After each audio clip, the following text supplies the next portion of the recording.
आताच या व्हिडिओचा स्क्रीनशॉट घ्या आणि हा वाला क्यूआर कोड स्कॅन करून बघा। आता या क्यूआर कोड मधला बराचसा पार्ट मिसिंग आहे, पण तरी सुद्धा क्यूआर कोड स्कॅन होणार। आता तुम्हाला वाटेल त्या क्यूआर कोड मधला एवढा पार्ट मिसिंग असताना सुद्धा कसं काय क्यूआर कोड स्कॅन झाला। आता एवढाचा क्यूआर कोड 101 तसल्या ब्लॅक अँड व्हाईट डॉट्स पासून बनलेला आहे, त्यामुळे स्कॅन करताना येणाऱ्या एररची प्रोबॅबिलिटी तर आहेच। आता हे येणारे एरर्स मिनिमाइज करण्यासाठी त्याच्यामध्ये वापरलं जातंय read Solomon error correction code. आता माझं काम आहे थोडक्यात सोपं करून सांगतो। समजा आता ही आपली किराण्याची लिस्ट आहे, याच्यात 8 गोष्टी येतात। ह्या 8 गोष्टींचा भाव समोर लिहिलेला आहे आणि खाली त्याची बेरीज केलेली।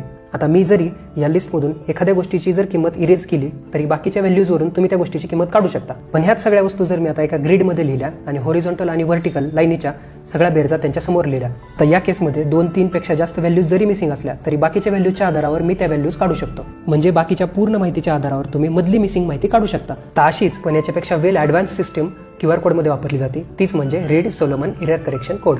आता क्यूआर कोड काम कसं करते हे तर तुम्हाला थोडक्यात कळलं, पण क्यूआर कोडमध्ये हे जे साईडला 3 स्क्वेअर असतात ती कशासाठी असतात ते तुम्ही मला कमेंट करून सांगा।